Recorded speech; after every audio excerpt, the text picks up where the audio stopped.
squatting on my garage floor, dazed and confused and in overwhelming pain. The only thought crossing my mind was, how could I let this happen? How could I let this happen now? You see, I was a junior in high school. I was a 3-season varsity athlete and an honor student. I was about to begin applying to colleges, and I was excited. Then it crossed my mind, what did just happen? And I was left with nothing. When Monday rolled around and it was time to go to school, I realized there was no way I was going to be able to go. I had been left that weekend in crippling pain. But if I didn't go to school, then I'd have to admit that something was wrong, and I wasn't prepared for a challenge that big. So I went to school. I took the easy way out. It didn't take long before I had to go to the nurse, and the nurse made me go to the doctor, where I decided it'd be easier to make up a story about what happened rather than face the truth that I didn't know. After visiting many doctors, I was diagnosed with a traumatic brain injury. All traumatic brain injuries are different, but here are some of the typical symptoms. And these are my symptoms. These were heightened at the beginning. I found myself staying in a dark room with absolutely no stimuli. Looking at my phone or listening to music brought overwhelming pain and nausea. Eventually, this did get better. I began to be able to have more social interactions, and I began to realize how much had changed. I'd be talking with a friend, and by the time they finished a sentence, I wouldn't know where they had started, or I wouldn't remember who they were, or sometimes I couldn't even remember who I was. Eventually, things got better, and I was able to start going back to school. Just usually with 1 or 2 teachers working on catch-up work rather than going to class. I'd gone to the same high school, and this was second semester of my junior year, so you'd think I knew the school rather well and the students, but I really didn't anymore. I vividly remember one day walking down the hallway and realizing I had no idea where I was. It seemed vaguely familiar, like maybe I had been there in a dream, but I wasn't sure. And then all of a sudden, kids started coming from everywhere.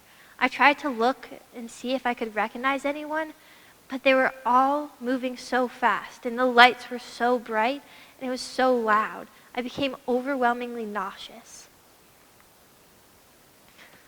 So I sat down right there in the middle of the hallway and waited for someone to come and help.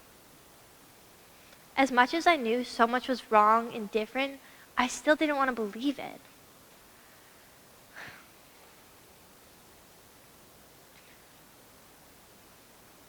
I wanted to still go to college right after I finished high school, like I'd always imagined I would. But a few weeks after decision day, I realized that wasn't what was going to happen. I'd have to take a gap year. This wasn't what I wanted to do, but it's what I needed to do. My gap year started with a lot of frustration. I found myself constantly asking, when will I get better? Will I get better? Or when will I be able to go to college? What made it even worse is the many doctor's appointments upon doctor's appointments I had to go to, where I was repeatedly faced with the same statements.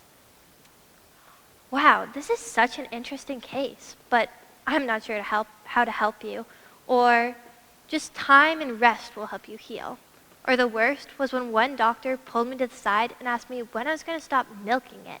I began to question myself. Was anything even wrong, or was this just something I had made up on my own? Things started to turn around when I went on vacation to Hawaii with my aunt. We went to the island of Oahu, and having always been an avid hiker, I knew this is where the stairway to heaven was, a hike I'd always dreamed of doing. I didn't remember this is the island it was on until I got there, which was yet another reminder of how much had changed. But when I did remember, I was glad I did, and I immediately told my aunt I was going to hike the stairway to heaven. She told me there was no way I could do that, and immediately called my mom to have her talk me out of it. But what they didn't know is that I had already put so much emphasis on completing this hike. I'd already told myself that if I could complete this hike, I was capable of still doing things. But if I couldn't, I was a completely new person and completely incapable. I was able to locate a local who was guiding a tour up the back way, the legal way. And we left early in the morning. I asked myself many times along this hike why I thought I could do this, or why I thought this was something I wanted to do. I found myself wanting to quit over and over, but after about 4 hours, I made it to the top, and I was incredibly proud. I had shown myself that I was still capable of doing things. It wasn't as easy as it would have been before, but that was okay. This realization brought a huge shift in my attitude. When I got home, I was faced with the question from my parents of, where's our Katie? And I had to think, who am I now? I'm no longer this varsity athlete or honor student. In fact, I'm not even a student. So I sat down and I reflected. I wrote a list of all the things I wanted to do. Not what I wanted to do before, but what I wanted to do now, and ways I might be able to do that with my new set of capabilities. The first thing on that list was go to college, and I'm happy to say I started college this fall. I have to constantly remind myself that it's okay to take breaks, and it's okay not to do well on every test. I have to hold myself to this new set of standards, not my old ones. I'm no longer that student who can stay up till the late hours of the night studying. I need to take breaks and rest my brain, and that's okay. I've also realized that it's okay to be frustrated. I get frustrated almost every day, especially in class, something that used to be second nature to me.